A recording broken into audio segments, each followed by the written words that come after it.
দীর্ঘদিনের রক্তক্ষয়ী সংঘাত, হাজারো শিশুর মৃত্যু ও মায়েদের আর্তনাদ, অসংখ্য মানুষের প্রাণহানির পর অবশেষে দেখা গিয়েছে আলোর পথ। ১৫ মাস ধরে চলা এই সংঘাত শেষে হামাসের সাথে যুদ্ধবিরতিতে সম্মত হয়েছে বর্বর ইসরায়েল।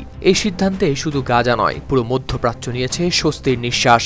আলোচনার সঙ্গে সংশ্লিষ্ট এক কর্মকর্তার বরাত দিয়ে বার্তা সংস্থা রয়টার্স জানিয়েছে, ১৫ জানুয়ারি বুধবার চূড়ান্ত হয়েছে চুক্তিটি, যেখানে নির্ধারণ করা হয়েছে ৬ সপ্তাহের প্রাথমিক যুদ্ধবিরতির রূপরেখা। আনুষ্ঠানিকভাবে ঘোষণা না করা এই চুক্তির আওতায় ধীরে ধীরে গাজা থেকে প্রত্যাহার করা হবে ইসরায়েলি সেনা ও বন্দি বিনিময়ের মাধ্যমে নিশ্চিত করা হবে বন্দীদের মুক্তি। চুক্তিটি মিশর ও কাতারের মধ্যস্থতায় এবং যুক্তরাষ্ট্রের সমর্থনে কয়েক মাসের আলোচনার ফল। তবে এই চুক্তিটি এসেছে বেশ উত্তেজনাকর এক সময়ে, কারণ একদিকে যুক্তরাষ্ট্রের নবনির্বাচিত প্রেসিডেন্ট ডোনাল্ড ট্রাম্পের ২০ জানুয়ারির অভিষেক, অন্যদিকে বিদায়ী প্রেসিডেন্ট জো বাইডেনও দিয়েছিলেন মধ্যপ্রাচ্যে শান্তি প্রতিষ্ঠার প্রতিশ্রুতি। তবে ট্রাম্পের মধ্যপ্রাচ্য বিষয়ক দূত স্টিভ উইটকফ উল্লেখযোগ্য ভূমিকা পালন করেছেন এই আলোচনায়।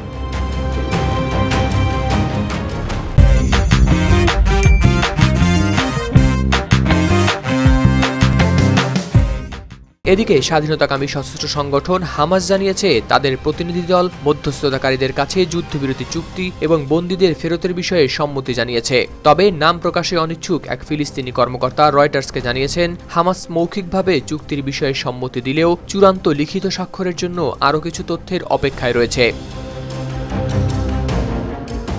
ইসরায়েলি পররাষ্ট্রমন্ত্রী গিদিয়ন সার জানিয়েছে, তিনি তার ইউরোপ সফর সংক্ষিপ্ত করে নিরাপত্তা মন্ত্রিসভায় আলোচনা করবেন এই চুক্তির বিষয়ে। আশা করা হচ্ছে বৃহস্পতিবারের মধ্যেই সম্পন্ন হবে এই প্রক্রিয়া। কিন্তু এই দীর্ঘ সংঘাতের ক্ষত এত সহজে মুছে যাবে না। গাজার স্বাস্থ্য মন্ত্রণালয় জানিয়েছে, ইসরায়েলের হামলায় এ পর্যন্ত ৪৬,০০০-এরও বেশি মানুষ নিহত হয়েছে। ধ্বংসস্তূপে পরিণত গাজায় তীব্র শীতে বহু মানুষ অস্থায়ী আশ্রয়ে দিন কাটাচ্ছেন।